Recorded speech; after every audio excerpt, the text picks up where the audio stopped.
የቀለለን እንዲባለው ሁኔታ መገናኘት የቻለው ይልቁንም በአፊት በርከን ቅዱሱን እግዚአብሔር መጥራት የቻለው ስራ ተሰርቶ አሜን አሜን ናችሁ አሜን ስራ ተሰርቶ አሜን ይሄ ስራ ደግሞ የሚገርም ነው የተሰራው ስራ እግዚአብሔር መንፈስ ቅዱስ ካልገለጠልን በስተቀር ካልበራልን በቀር በቀጡ ካላየነው ካልተረዳነው በቀር ምንም ላይ መስለን ይችላል ቢዝነስ አስ ዩዥዋል just ritual የሆነ አክቲቪቲ መንፈሳዊ ልምምዶችን እያደረግን እንደተለመደው እየዘመርን እየጸለይን ቃል እግዚአብሔር እየሰማን ወጥተን ልንገባ ይችላል ላይበርደን ላይሞቀን ላይሰማን ሁሉ ይችል ይሆናል ግን እግዚአብሔር ዛሬ አንድ ነገር ሪማይንድ ሊያደርገን ይፈልጋል አሜን እንድናስብ የተሰራው ስራ የሆነልን እንዲገባ መጽሐፍ ሲናገር እግዚአብሔር እንዴት ባለ ፍቅር እንደወደደ ራሱን የገለጠበት ወይ ሲያሳይ ጥልቅ ነው ይሄ ካርናል የሆነ ሰው አምሮ የእግዚአብሔርን ፍቅር የተደረገውን ስራ 1 2 3 4 ብሎ ሊያስቀምጠው አይችልም ከመታወቅ የሚያንስ ነው በሰማይ ብሮ ተለክቶ ወርዶ ይሄን ያለው ስፋቱም ይሄን ያለው ጥጉ የእግዚአብሔር ፍቅር ሲድረስ ነው ብሎ ሰው ሊያስቀምጠው አይችልም እግዚአብሔር መንፈስ ካላገዘን በስተቀር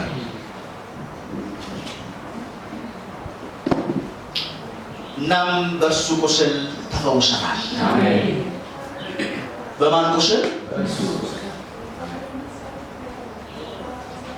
እና ዛሬ እግዚአብሔር የሚነግረን የሚያወራን ያስታውሰን ነገር ቢኖር የሆነልንን ነው አሜን የተደረገውን ነው አሜን እኛ ከተደረገ በኋላ መተን የሆነ ውስጥ ሆነን ነው ይሄን ልናወራ ልንሰማ ያለ ነው የሆነው ሁሉ ከመሆኑ በፊት የተሰራው ከመሰራቱ በፊት ግን አባቶቻችን ሩቅ ሆነው ተመልክተውት እንዴት ባለ ቋንቋ እንደተደረጉልን መጽሐፉ ይነግረናል ሁላችሁ የምታውቁት የመጽሐፍ ቅዱስ ክፍል ኢሳይያስ 53 የመሲሁን መከራ የመሲሁን ፈተና ፍንትው አድርጎ በግልጽ በዝርዝር ያስቀመጠበትን ክፍል የምናይበት ማለዳ ይሆናል እግዚአብሔር ይባረክ አሜን ሰምተን ለመፈወስ እግዚአብሔር ያደርግልን አሜን ከሁሉ የሚልቀው ስጦታችን ከሁሉ የሚልቅ የሚበልጥ ከእግዚአብሔር የተደረገ ቸሮታችን ምን እንደሆነ እንድናስብ መንፈስ ቅዱስ ዛሬ የውስጥ ልቦናችንን ይክፈተው አሜን መጽሐፉን አነበውና ከዚያ አንድ በአንድ እንሄድበታለን እንዲህ ይላል ከኔ ጋር ናችሁ አይደል የሰማነውን ነገር ማን አምኗል የእግዚአብሔርስ ክንድ ለማን ተገልጧል በፊቱ እንደ ቡቃያ ከደረቅ መሬት እንደ ስር አድጓል መልክና ውበት የለውም ባየነው ጊዜ እንወደው ዘንድ ደም ግባት የለውም የተናቀ ከሰውም የተጠላ የሕማም ሰው ደዌንም የሚያውቅ ነው ሰው ፊቱን እንደሚሸውርበት የተናቀ ነው እኛም አላከበርነው በእውነት ደዌያችንን ተቀበለ ሕመማችንንም ተሸክሟል እኛ ግን እንደተመታ በእግዚአብሔር እንደተቀሰፈ እንደተቸገረም ቆጠርነው እርሱ ግን ስለ መተላለፋችን ቆሰለ ስለ በደላችንም ደቀቀ የደህንነታችንም ተግሣጽ በእርሱ ላይ ነበረ በእርሱም ቁስል እኛ ተፈወስን እኛ ሁላችን እንደ በጎች ተቅበዝብዘን ጠፋን ከእኛ እያንዳንዱ ወደ ገዛ መንገዱ አዘነበለ እግዚአብሔርም የሁላችንን በደል በእርሱ ላይ አኖረ ተጨነቀ ተሰቃየም አፉንም አልከፈተም ለመታረድ እንደሚነዳ ጠቦት በሸላቾች ፊት ዝም እንደሚል በግ እንዲሁ አፉን አልከፈተም በማስጨነቅ ሲጨነቅና በፍርድ ተወሰደ። ስለ ሕዝቤ ኃጢአት ተመትቶ ከሕያዋን ምድር እንደተወገደ ከትውልድ ማን አስተዋለ? ከክፎች ጋር መቃብሩን አደረጉ፣ ከባለጠጎችም ጋር በሞቱ ሆኖ ግፍን አላደረገም ነበረ። በእርሱም በአፉም ተንኮል አልተገኘበትም ነበረ። እግዚአብሔር በደዌ ያደቀው ዘንድ ፈቀደ። ስለ ኃጢአት መስዋዕት ካደረገ በኋላ ሰሩን ያያል፣ ዕድሜውም ይረዝማል። የእግዚአብሔርን ፈቃድ በእጁ ተከናውኗል። ከነፍሱ ድካም ብርሃን ያያል፣ ደስም ይለዋል። ጻድቅ ባሪያዬ በእውቀቱ ብዙ ሰዎችን ያጸድቃል፣ ኃጢአታቸውንም ይሸከማል። ስለዚህም እርሱ ብዙዎችን ይፈውሳል፣ ይወርሳል፣ ከኃያላንም ጋር ምርኮን ይካፈላል። ነፍሱን ለሞት አሳልፎ ሰጥቷልና ከዓመፀኞችም ጋር ተቆጥሯልና። እሱ የብዙ ሰዎችን ኃጢአት ተሸከመ፣ ስለ ዓመፀኞችም ማለደ ይላል ክፍሉ። ኢሳይያስ 53:1-12 ያለውን ክፍል ያነበብኩት። ለመሆኑ የኢሳይያስ ይህን የሚተርክ ማን ነው? እሱ ትንሽ እሱን እናውራ። ኢሳይያስ በብሉይ ኪዳን ውስጥ ከተገለጡ ታላላቅ የእግዚአብሔር ነቢያት መካከል አንዱ የነበረ፣ የስሙ ትርጉም እግዚአብሔር መድኃኒት ነው የሚል ትርጉም የያዘ ሰው፣ እሱ በነቢይነት ያገለገለው በ8ኛው ክፍለ ዘመን ከክርስቶስ ልደት በፊት ሲሆን በተለይም ከ740 እስከ 680 ዓመተ ዓለም ተሰምቻለሁ። ዓመተ ዓለም ከክርስቶስ ልደት በፊት የነበረ ነቢይ ነው። በኢየሩሳሌም የኖረ ሲሆን በአራት የይሁዳ ነገስታት ዘመነ መንግስት አገልግሏል። በንጉሥ ዖዝያን ዘመን፣ በኢዮአታም ዘመን፣ በአካዝያስ ዘመንና በንጉሥ ሕዝቅያስ ዘመን፣ በእነዚህ አራት የነገስታት ዘመን ላይ እግዚአብሔር ዕድል ሰጥቶት በነቢይነት ያገለገለ እግዚአብሔር ባሪያ ነው። ኢሳይያስ ነቢይ ብቻ ሳይሆን ምናልባትም በደንብ የተማረና ከመኳንንቱ ወገን የነበረ ይመስላል። ይህም በንጉሳውያን ቤተ መንግስት ውስጥ ተደራሽነት እንዲኖረው አስችሎታል። እሱ የፖለቲካዊ አመለካከት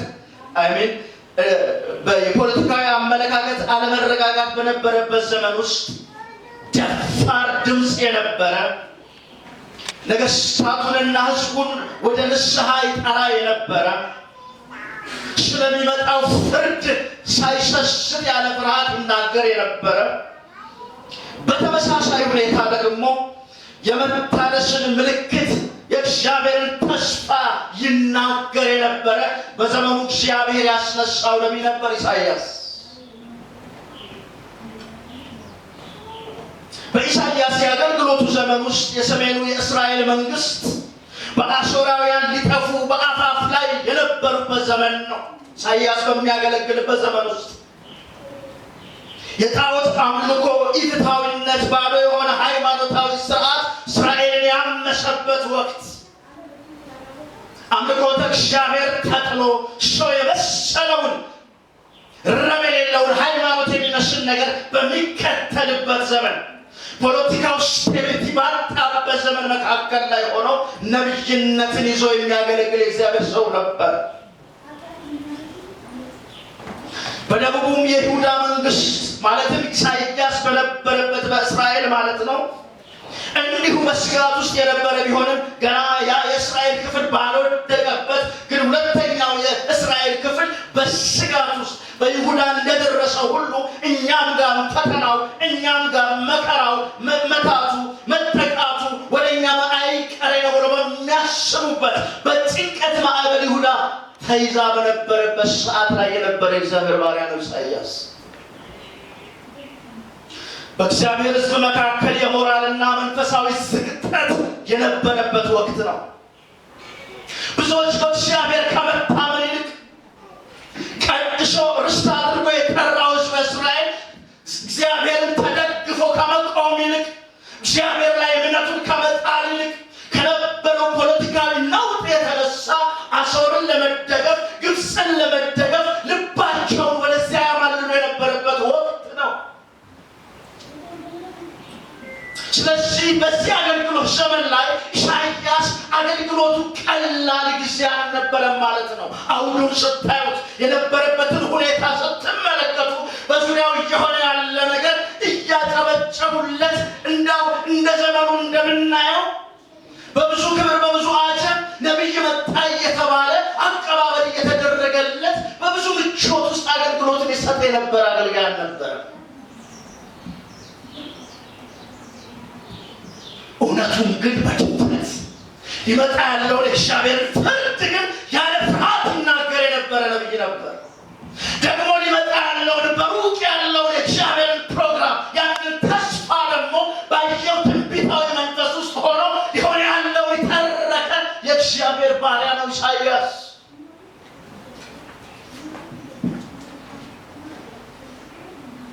ይህም መልእክት ሲናገር መቼ ላይ ሆነ ነው? በየትኛው ዘመን ላይ ሆኖ ነው ኢሳይያስ ይህን ትንቢት ያመጣው ብላችሁ ስታስቡ ሊሆን ያለውን ቅድም ያነበብኩትን የኢሳይያስ 53ን መልእክት ሲናገር ክርስቶስ እስቲ ለኔ ነው በሉ። ይህ ሁሉ የሚያወራው ስለ እኔና ስለ እናንተ ስለሆነው ነገር ልንሆነው የተገባል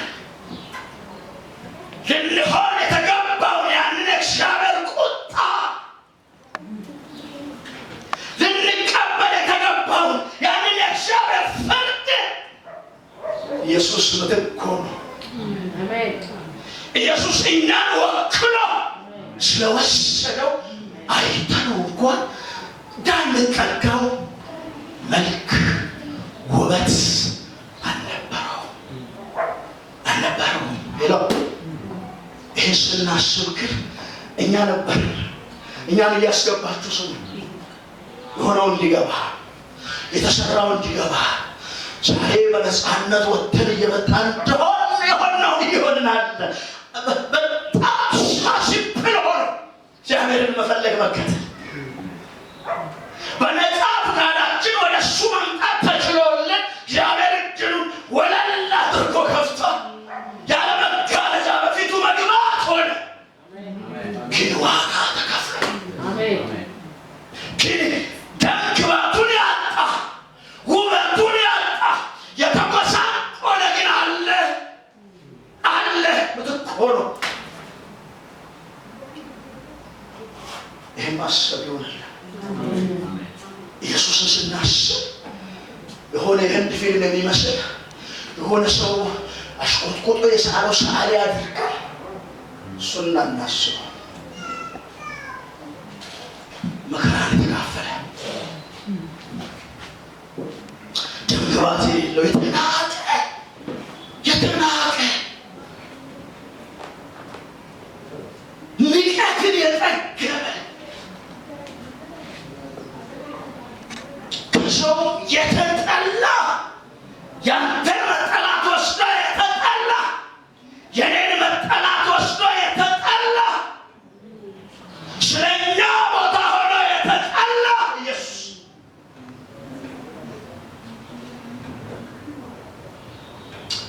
ሰው ፊቱን አይቶት በአገር ቤት አባባል አለ አይደል? ክፉ ነገር ሰው ሲያይ ምን ይላል? ወላድ አትየው ወላድ አትየው ይባላል። ኢየሱስን ሰው እንደዛ ያየው ወላድ አትየው በሚል አይነቱ ናቴ ሰው ፊቱን የሚያዞርበት ስለማን ስለኔ ኢየሱስ ስለ እያንዳንዳችን ሰው ፊቱን እስኪያዞርበት ድረስ ሆነ። የማይሆነውን ሆነ፣ ሊሆን የማይገባውን ሆነ። ኢየሱስ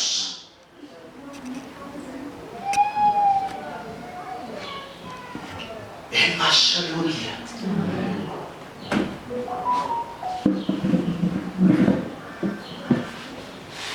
እኛም አላከበርነውም ይላል።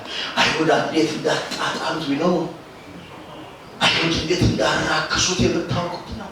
መጽሐፉ ተርኮልናል። ወንጌላትን ስናነብ አንድም ክብር አልሰጡት፣ ሲልቁት፣ ሲያጣጥሉት አንዴ በብዔልዜቡል አለቃ ያና ይህንን ሲያደርጋል ሲሉት በጥፊ ሲመቱት የማይመታ ፊት በጥፊ ሲመታ ጥቅ ሲሉበት በራቃቸው የሆነ ሁሉ ስለኔና ስለናንተ ሆነ። እንዲህ አድርጎ ያሳየንና መከራውን የደረሰበትን ነገር ነብዩ ያወራና በእውነት ደዌያችን ተቀበለ።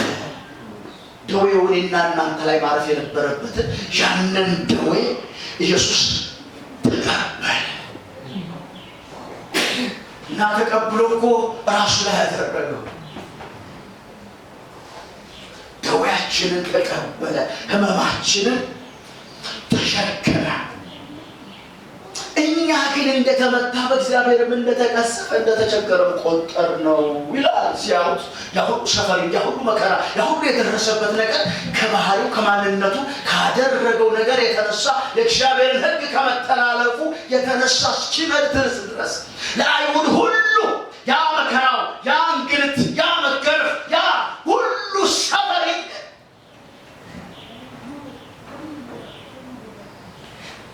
ከበደል የተነሳ ከገዛ ኃጢአቱ እስኪመስል ድረስ ቆጠሩ። ግን ኃጢአቱ የማን ነበር? ግን በደሉ የማን ነበር? የኔና የናንተ ነበር። ያንን የኛን ኃጢአት ተሸክሞ ክርስቶስ ህመማችንን ታመመ። ሄሎ ህመማችንን ታመመ። መከራችንን በላዩ ላይ ያደረገ ክርስቶስ በእኛ ቦታ እሱ ሆነ። ነቢዩ እንዴት እንደሚገልጸው ይሩት። ይህ እኮ የሚያወራው ቅድም እንዳልኳችሁ ከ700 ዓመት በፊት ነው ብያችኋል። ገና ልንጨርስ ያለው ይሄ ታሪክ በሙሉ ግን በክርስቶስ ኢየሱስ ሕይወት በክርስቶስ ኢየሱስ ሞትና ትንሣኤ ውስጥ ፍጻሜውን አገኘ። አሜን ትላላችሁ? አገኘ። አስደናቂ እኮ ነው እናንተ፣ አስደናቂ ነው። ይሄ እኮ በጣም ትልቅ ምስጢር አለው። እግዚአብሔር ሰዎችን ለማዳን የድህነት ፕሮግራሙ ድንገተኛ እንዳልሆነ ሁሉ እኮ የሚነግር ነው። ገና ዓለሙ ሳይሰራ ገና ምኑም ከምኑ ሳይሆን እግዚአብሔር እኛን ለማዳን በፕሮግራም ውስጥ መኖሩን ሁሉ የሚያሳየን ነው። ድንገት የሆነ ትዕይንት የለም። ክርስቶስ ድንገት እዚህ አይነት መከራ ውስጥ አልገባም። በሥላሴ ምክር ቤት ውስጥ አብ የሰው ልጆችን ደህንነት ሲያስብ እኔ ብሎ ገብቶ ተማክሮ እንጂ እሱ በእግዚአብሔር መልክ ሲኖር ሳለ አያችሁ፣ ክብርን እንደመቀማት አልቆጠረው። ይልቁንም ተስማማ። ወልድ መከራን ለመቀበል ስለኛ ኃጢአት ለመሆን ተስማማ እና እግዚአብሔር ክርስቶስ በመስቀል ላይ እየተከፈለ እየወሰደ እየጠጣ በነበረው ጽዋ ውስጥ መጽሐፍ እንደሚነግረን እግዚአብሔር በክርስቶስ ሆኖ ዓለሙን ከራሱ ጋር ያስታርቅ ነበር። በክርስቶስ መከራ ውስጥ፣ በዚያ ፈተና ውስጥ፣ በዚያ ስቃይ ውስጥ፣ በዚያ አስጨናቂ ፈተና ውስጥ ሆኖ በወልድ ፈተናና መከራ ውስጥ እኛን ከራሱ ጋር ያስታርቅ ነበር። ሌላው እንዲህ ባለ ሁኔታ ነው የተወለድነው። እንዲህ ባለ ሁኔታ ነው ነፃነት ያገኘነው። በነፃነት ልንኖር ክርስቶስ ነፃ አወጣን የተባለው ስሎትሽንግ ወርድ አይደለም፣ ቃል አይደለም፣ ድርጊት መከራ መሆን የማይገባውን ሆኖ ነፃነታችንን አገኘን። ስለዚህ በፊቱ ለመሆን ተራራ መውጣት ሳያስፈልገን፣ የትም መሄድ ሳያስፈልገን በማመን የሆነውን የተሰራው በማመን ወደ እግዚአብሔር መቅረብ ሆነልን። ስለዚህ አይደለም ስራ ተሰርቷል። ሕማማቱ እሱ አሁን ጆይን ልናደርግ ያለ ሳምንት እንዲህ ልናስብ ይገባል። ተከፈለው ዋጋ እናስብ። ክርስቶስ ምን እንደሆነ እናስብ። የሕማም ሰው የተጠቃ ሰው ፊቱን ያዞረበትን ያንን መከራውን እናስብ። ቫልዩ እናድርግ። ሄላ እግዚአብሔር በምን ያህል ርቀት እንደሄደ እኛን ለማግኘት ልጆቹ ለማድረግ ከራሱ ጋር እኛን ለማስታረቅ የሆነውን ማሰብ ይሁንልን። ይሁንልን ወገኖች። እግዚአብሔር ከዚህ ውጭ ከዚህ በላይ በዘመናችን ሰጥቶን ሰርፕራይዝ ሊያደርገን የሚችል ከዚህ የሚልቅ ስጦታ ወደኛ መቼም አይመጣም። አንድ ጊዜ አንድ ልጅ ሰጥቶ ገላግሎናል። ምትክ የሌለውን ልጁ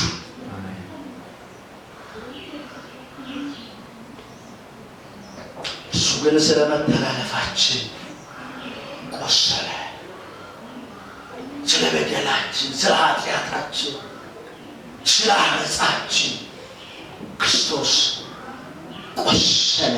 አይሁድ በጅራፍ ሲገርፉት ስለ ጅራፉ ብዙ ሰምታችኋል። ሲምፕሊ ገመድ አይደለም፣ ላዩ ላይ አጥንት ያለበት በብዙ ሁኔታ የተሰአስማ አንድ ሲያርፍ ስጋን ቦጭቆ የሚነሳ መግረፊያ ነው የተገረፈበት። በዚያ ይዞ ሲነሳ ያ ቁስል እኛን ፈወሰ፣ እኛን አዳነ።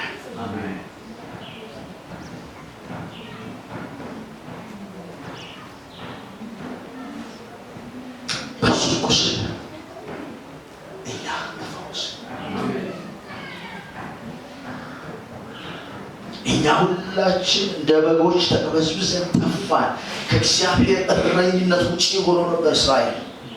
ከእግዚአብሔር ጥበቃ ውጭ አውጥቶ የሚያስገባ ያሰማራው የነበረው አምላክ የነበረው ሕዝብ ያለ እረኛ ተበተነ። ሰው ሁሉ የመሰለውን እየተከተለ እኛም እንደዛ ነበር። ጳውሎስ ይላል ያለ ክርስቶስ ነበራችሁ የሚለውን ዘመን አስቡ። ያለ እርሱ የሆንበት ዘመን፣ እረኛ የሌለን ዘመን፣ ኃጢአት በእኛ ላይ ጉልበት የነበረበት ዘመን። ዛሬ አማኝ ወዶና ፈቅዶ ካልሆነ በስተቀር ኃጢአትን ሊያደርግ አይችልም። በክርስቶስ ያመነ ሰው ፈቅዶ ያደርገዋል። ያኔ ግን ያለ ክርስቶስ በነበርንበት ዘመን ላይ ሳንፈቅድ ኃጢአት ስለጥልብን ነበር። ኃጢአት በእኛ ላይ ጉልበት ነበረው። የኃጢአት ኃይል ይገዛን ነበር። የኃጢአት ኃይል በእኛ ይሰራ ነበር፣ ያቅበሰብሰን ነበር። እረኛ ነበረን ወገኖች ሆይ። አሁን ግን ወደ ነፍሳችን እረኛ በማን በምን? በክርስቶስ መከራ፣ ክርስቶስ በሰራው ስራ ወደ ነፍሳችን ጠባቂ፣ ወደ ነፍሳችን እረኛ አምኖ መግባት ሆነ። ስሙ ይባረክ። ከዚህ በላይ እልል ያሰኛል። ከዚህ በላይ ኡም ያሰኛል። ከዚህ በላይ ምን አለ ወገኖች?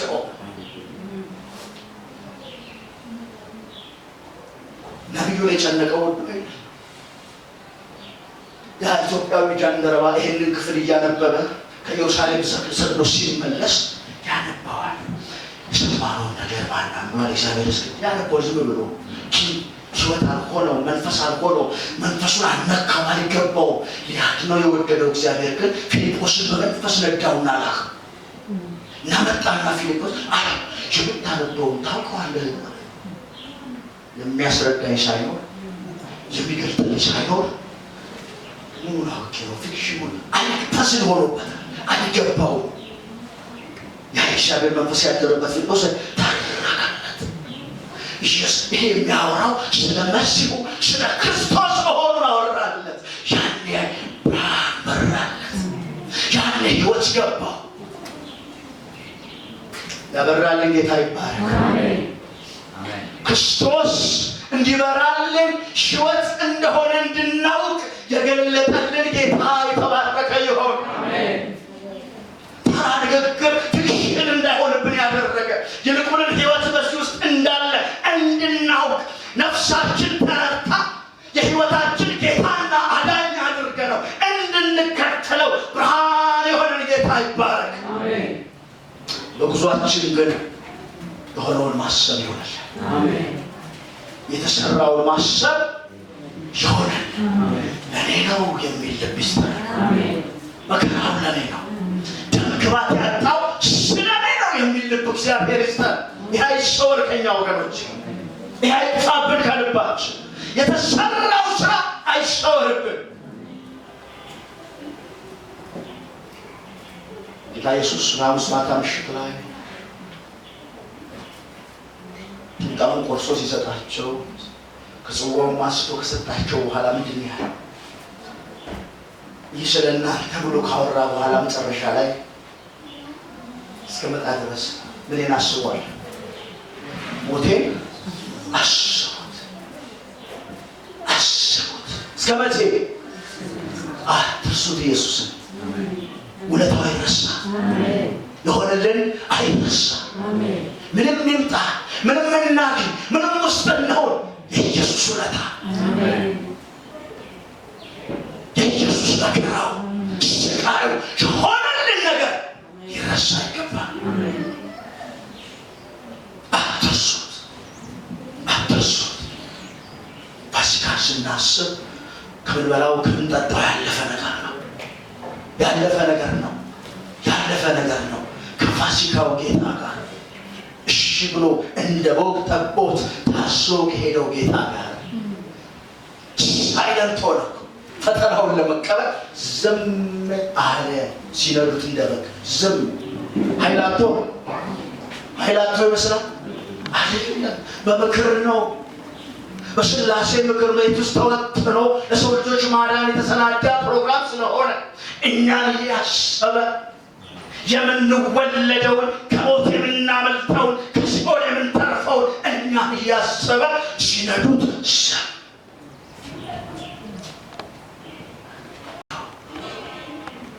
ደህንነታችን በለጠበት። የእኛ ሰላም መሆን፣ የእኛ እርቀ ሰላም ከእግዚአብሔር ጋር መፈጠሩ ግድ ያለበትና ክርስቶስ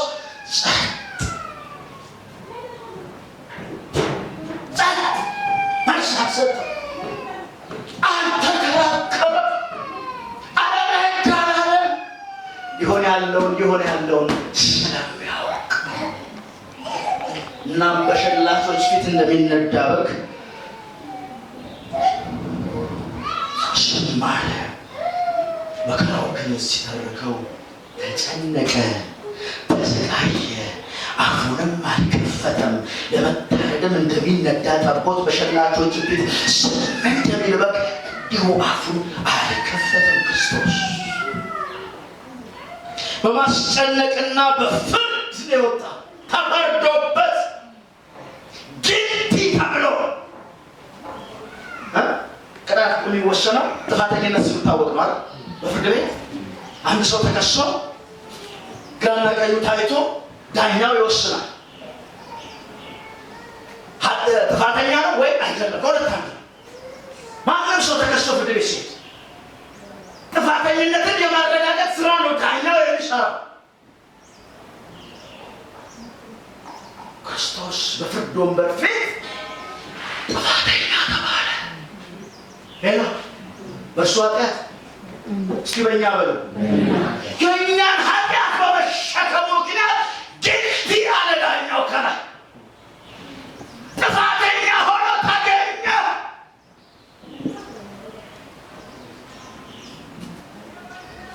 የኃጢአት ደመወዝ ሞት ነውና ያንን የኃጢአት ጽዋ ሊጎነጭ ክርስቶስ የጌቴሰማኒ ያንን ተራራ ያንን ስፍራ አቀበት ቁልቁለቱን ይወርደው ጀመረ።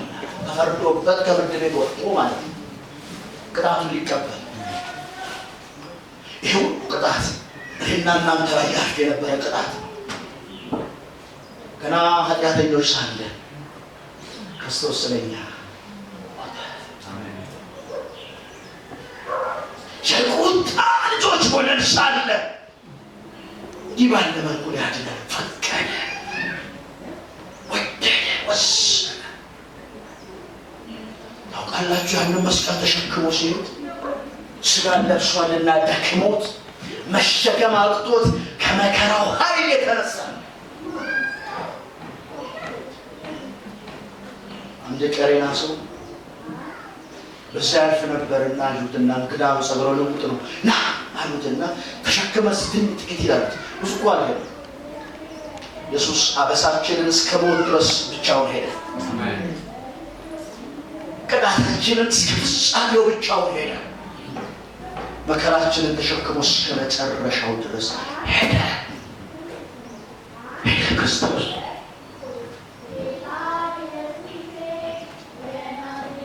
ማሰብ ይሆንልን። አሜን። ኢየሱስን እንዲማሰብ ይሆንልን ወገኖች ሆይ ይሆንልን እንዲግባን ከምንሰራው ከምንገጣቸው የገረቤት ከምንሯሯጥበት ዶሮና ምናምን በላይ የተደረገው ስራትን ተው ብሎኛ ፊት ይምጣ። አሜን። ይግባን የተሰራ ይግባን። ነፃነታችን እንዴት እንደተገኘ ይግባን። የዚህ ዓለም ሰዎች እኮ ዛሬ በነፃነት ወጥተን የምንገባው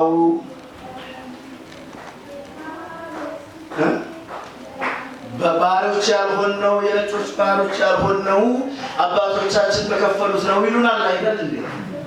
ሄሎ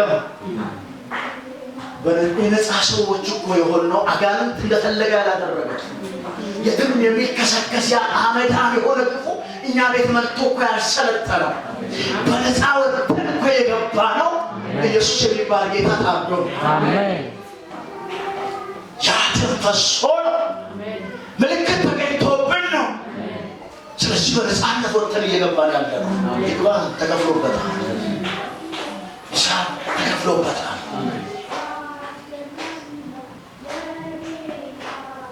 የሚገርመኝ እግዚአብሔር ጭካኔ በደዌ ያደቀው ዘንድ ፈቀደ። እሱ ተስማማ፣ እሺ አለ፣ ለአባቱ ታዘዘ። ይሄ ሁሉ መታዘዝ፣ ይሄ ሁሉ እሽታ ግን እኛን በማየት ውስጥ ነው። አሜን። የእኛን መትረፍ፣ የእኛን ማዳን፣ የእኛን ሰላም፣ የእኛን እረፍት እሱን በማየት ውስጥ የተወሰነ ውሳኔ። ስሙ ይባረክ። ሰላማችንን የወደደ የተባረከ ይሁን። እረፍታችንን የወደደ ጌታ የተባረከ ይሁን። እርቀ ሰላም የፈጠረልን እርሱ ነው። ያ ክፉ ዛሬ በእኛ ላይ ሰራ። ያ የጨለማ ስልጣን እኛ ላይ አዲስ የለው። ለምን? ስለ ኃጢአታችን የተከፈለ ዋጋ ክርስቶስ ታርዷል።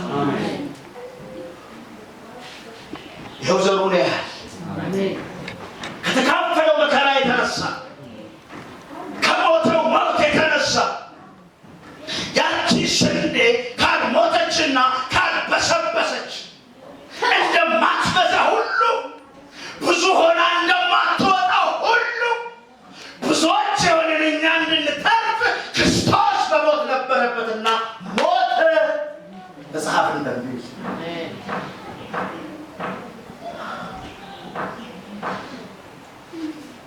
ግን ታሪኩ እዚህ ጋር ያበቃ።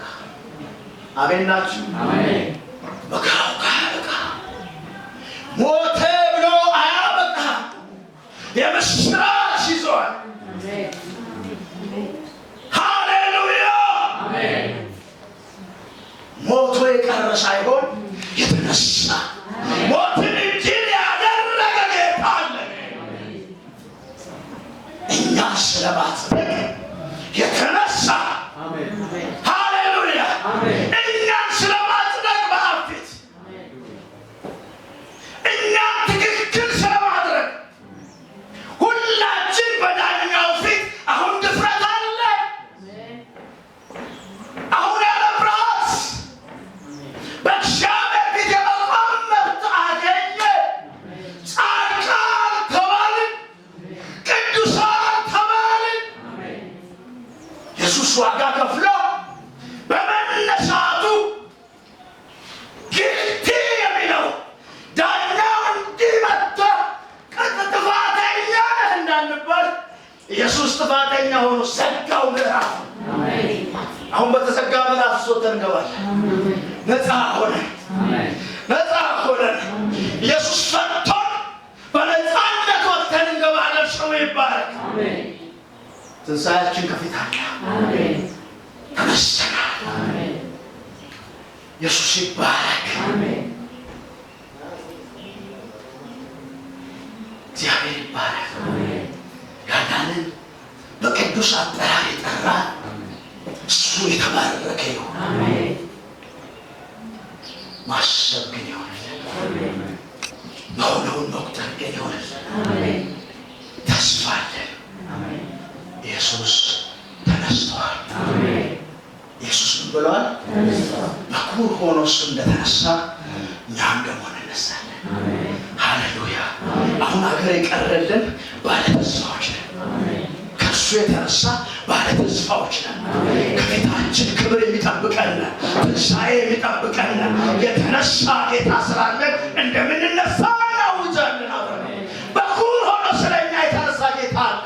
ሞቶ ያልቀረ ጌታ አለንና እኛም በትንሣኤ እንተባበራለን። አሜን። እግዚአብሔር ይባረክ። አሜን። ጥቂት ቀርቶልን ከሆነ በቃ ማሰብ ግን ይሆንልን። አሜን። ሞቱን ማውራት ግን ይሆንልን። አሜን። በዚህ እውነት ውስጥ ለሌሉትም መተረክ ይሆንልን። አሜን። እግዚአብሔር ይባረክ። እንግዲህ ይህን ቀን በማሰብ ጌታ እራት የምንወስድበት ጊዜ ነው። አገልጋዮች ወደዚህ ይመጡና